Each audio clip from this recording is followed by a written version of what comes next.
This is Health and Longevity with me, Dr. Rwende, making Africa healthier. This is a platform that will look at diseases that are mainly affecting Africans and other health-related matters. In the past year, 2019, we have seen a significant increase in terms of people who are committing suicide. And of course, notably, one of the causes is depression. To discuss about these issues, I have with me Dr. Madhombiro. This is your area of specialty. Why do you think we have this significant increase in terms of number of people who are committing suicide every day? Thank you for your question. And thank you for giving me an opportunity to discuss really one of the major mental health issues the world faces and Africa faces. The conditions that are associated with suicide have been increasing, they've been worsening. As you indicated, one of the commonest causes of suicide or suicidal behavior is depression. And now we know that depression is one of the major contributors to the burden of disease, or what is called the global burden of disease, or disability adjusted life years, which means the numbers of years that have been lost to conditions. And so suicide, in terms of the numbers have gone up because of the increase in depression, and conditions that cause depression have also increased. These include depression itself as a genetic condition, but you also have conditions like HIV coming in. You've got substance use, especially in youth and adolescents. Substance use, yes. So that those sort of conditions increase the risk of one trying to take their lives. Okay, that's good. So in terms of committing suicide, to the close relatives and the friends, it's not usually a surprise per se to hear that someone has committed suicide. They could have seen some things which are wrong with these ones. But more than half the times, we ignore these, what you can call maybe symptoms. What are the things that can tell us that this person has a risk of committing suicide? So, individuals that are going to commit suicide, quite often they talk about it. And as relatives in this community, we sort of discourage them from talking about suicide. Unfortunately, there's been this notion that when someone talks about suicide, if we talk about suicide openly, then we encourage people to commit suicide, which is not true. Talking about it and exploring what the issues these individuals are facing is more important than avoiding talking about it at all. Presence of conditions like depression, as we said, depression is the commonest cause of suicide. So when there has been depression, we need to look at it seriously and say, okay, this person is at risk of committing suicide. Think about individuals that have tried to commit suicide. So people that have tried to commit suicide are more likely to commit suicide than people that have not attempted. Now, if you look at gender as well, we find that women are more likely to attempt suicide, while men are more likely to succeed in suicide. Okay. So women will try more, men are likely to succeed. The reasons being, what men use are lethal methods, for example, hanging, whereas what women or female gender use are less likely to cause death. But having said that, we said women are more likely to attempt. And we said the number of times that one attempts, usually they eventually succeed. So either way, we can't ignore men because they're going to use lethal methods. We can't ignore women because they're going to try to take their lives more than men. So in terms of behavioral change, do they change in terms of their behavior, in which maybe they socialize, in which things like that? Again, we need to look at the signs and symptoms of depression, because those are the same signs and symptoms of someone who is going to try to commit suicide. Okay. So they isolate themselves. They cry. They are not eating. Okay. They have problems sleeping. For example, they go to bed and they can't just fall asleep. Okay. They are hopeless. They usually feel they failed. They will not succeed in anything. And of course, they actively talk about taking their lives. But having said that, again, we know that, for example, before someone thinks about a way of committing suicide, they would have thought about it. Maybe it could start off as a wish that I never existed. It spreads to a point where it will be like, I wish something would just run over me. So you do have people like who would go and lie by the railway station, or they would get into the road, try to cross the road, a busy road, or trying to get killed. Or even for some patients who are, for example, on HIV treatment, they stop taking their medication with the hope that the HIV virus can kill me. So those are some of the things. So if you find like it's someone with HIV and they're not taking their medication, you need to inquire, find out why are they not taking. Maybe they wish that I would die. And then of course you've got like in adolescents, young people who, for example, for one reason or another, they get angry, and so they feel like if I die, then the people who bother me will see how bad they went, and so they imagine themselves in a coffin, and these people who were hating them coming, wailing, crying, and like just scoring a point. And then we also have young people who try to commit suicide to call for help. We should never ignore that, because I try to take my life, then I'll get my attention. But unfortunately, by trying to take my life, I put myself at risk. And as I'm saying, one would make a mistake and then commit suicide. Then there's another element where, for example, someone has tried to,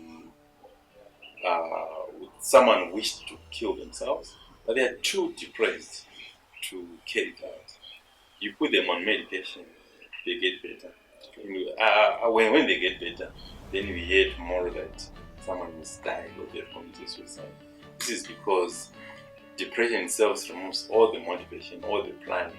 But then when someone recovers, they are able to plan and they can actively pursue the goal of taking their life. So one of the most important points from this is discussing about suicide to someone who is talking about suicide does not increase their chance of having suicide. In fact, it actually reduces. But Dr. Madhombiro, say I see my friend, say I see my brother or relative with these symptoms, who is showing us these symptoms. What do I do? How can I help this person in terms of making sure that I reduce their chances, I help them so that they don't commit suicide? Because in most cases, we ignore these things. We say, like in Shona, we say Arkuyema or things like that. But what is the best way? Ultimately, we need to find out the cause. And as we have agreed, the common cause is depression. But we also know that substance use could also lead to suicide. We also know that conditions like bipolar affective disorder, especially in the depressive phase, would cause suicide. We also know that people with schizophrenia, for example, a major psychiatric disorder, who commit suicide because they hear voices that tell them to do things. So ultimately, we need to find out the cause. But before we get to a health practitioner who would advise us or who would give us information about the cause, we need to make sure that this individual is secure. They're in a secure and safe place. So if we, for example, find that they were wandered away from home, they're living home, and no one knows where they are, that becomes a problem. For individuals, for example, that are taking medication, you find that they start piling up medication, put so many drugs together, just keeping them, not taking the medications. We know that they are, for example, preparing to try to take their lives. A suicide note, we need to look for it, and a suicide note usually will tell us how little, how serious the planning has been. And of course, a well-elaborated plan is important to note. An individual that then isolate themselves, we should not allow them to isolate themselves, because then that increases the chance of concealing the planning, and then of course the taking of their lives. Once we secure them, we then need to take them to health professionals who put them on treatment if they are depressed. We also need to take them to therapists or people that can talk to them, what we call psychotherapy, in terms of maybe identifying whatever reason, whatever causes, what are the worries that they have in their lives, and then those are attended to. Usually, when an individual is put on treatment for whatever condition or their problem is being solved, they usually are able to go through the suicide process without committing suicide. Okay, so Dr. Madhombiro, you keep referring to depression as one of the major causes to suicide. But maybe there are levels of depression, and what can one do, especially right now because of the economic situation and other pressing issues? We see that people are having depression every day, and at times maybe ignoring it. But what is the best thing to do, say even at home? How can I reduce depression just as myself before I go even maybe to a health practitioner? But is there any way that I can do to reduce depression? There is a point where one can reduce their exposure to depression. For example, removing stressors. There being so many stressors that increase the risk of suicide. But having said that, one of the problems that we face every day is when someone is clinically depressed, they now have depression. Then you do have relatives who come by and say, "Oh, you pick yourself up. You are not doing enough. You are not serious about your life." That's unfortunate, because then that worsens the helplessness that is in the individual that really leads to suicide. So what we need is everyone needs a shoulder to lean on, and your depressed individuals on that. You are better off listening to their story. The story may be boring, but they are better off listening to the story than judging it. So we've got lots of relatives who come by and it's the judges, and they talk about how many wrong decisions we have made. Unfortunately, that tends to worsen the position of the suicidal individual into committing suicide. So being able to listen, giving them an opportunity for them to speak, to talk about what they are going through is very helpful. And then not giving unnecessary advice, because quite often the advice that we give them, they've already tried it. And because of the depression, they were not able to execute it properly. So listening, giving them a chance to cry out is important. And then of course making sure that they get the care, the treatment. I get a very important point here. Only what they need is a listening ear. Because in most of these cases, maybe what they didn't get was someone that they could talk to. Let us not shun them away, but let us give them a listening ear. We understand them, we help them, maybe we direct them to a specialist. In that regard, Dr. Madhombiro, so for someone, what is your advice to someone who is actually thinking of committing suicide right now? Please do go and identify sources of support. Try to keep around people that are positive, people that are not too critical and too negative. If one has been drinking, then stop drinking. One has been doing other substances like smoking marijuana or cannabis, please stop that, because all those increase the risk of you committing suicide. If there's been any wording of medication, keeping medication that you don't use, please eliminate it, get rid of it. Allow yourself to cry. It's not a weakness when you cry, it's a strength, and it brings lots of relief. So when one is depressed, when one is sad, and when they want to die, again, I would say one of the things that I know, which is sure, which is certain, we are all going to die. So the date and the day really is of the maker. So we then need not decide it, but whichever way, let's talk to people about what you are going through, and be selective. Choose the right kind of people to talk to about what you are going through, because there are people that you may talk to who may actually put in. So when you talk about seeking help, some people, they are not very much comfortable, even when you use the word selective.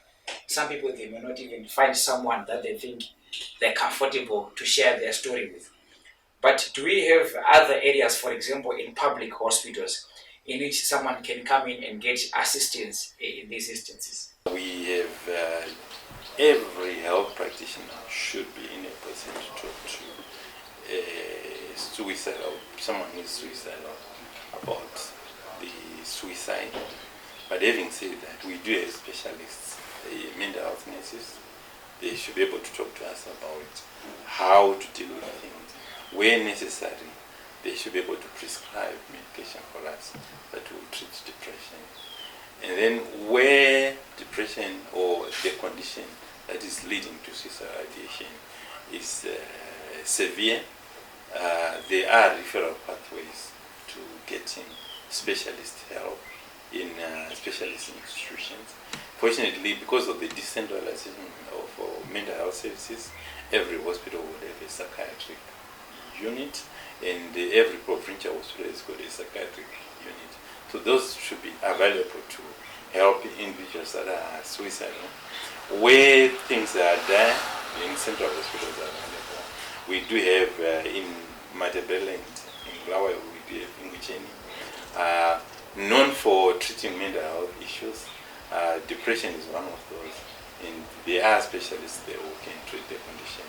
But we also have specialists at Harare Hospital, at Kalonyato Hospital, with Kungoma Horo Hospital, and then we have other organizations that are supporting individuals that are going through different things. Island Hospice, for example, will be a useful resource. National AIDS Council, for people that are living with HIV, will be a very useful resource. So there are many resources that we have in the community. Thank you very much, Dr. Madhombiro. Your last words before we close this session. So my last word is really about suicide and stigma, mental health. There is a lot of stigmatization that takes place in terms of suicide, mental health, where, for example, when someone tries to commit suicide, it is then put in the spiritual context, maybe possession or something like that. Suicide, depression, these are medical conditions. We know they are biological conditions, and there are treatments that work for these conditions. So please, let's go and get treatment. Let's go and get help. And suicide, mental health, let's not stigmatize them, because we are all at risk. As long as we carry brains in our heads, we are at risk of getting one mental illness or another. Thank you. Thank you very much for watching. We have had those last words from the horse's mouth itself. Thank you very much again for watching. Until we meet next time, goodbye.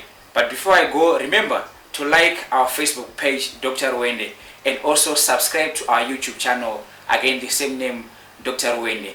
I'm wishing you a successful and fruitful 2020. Let us remember to live healthy, to live longer in 2020. And remember that the way you start your year is likely to be the way you finish your year. Let us start healthy, let us finish healthy. See you next time. Goodbye.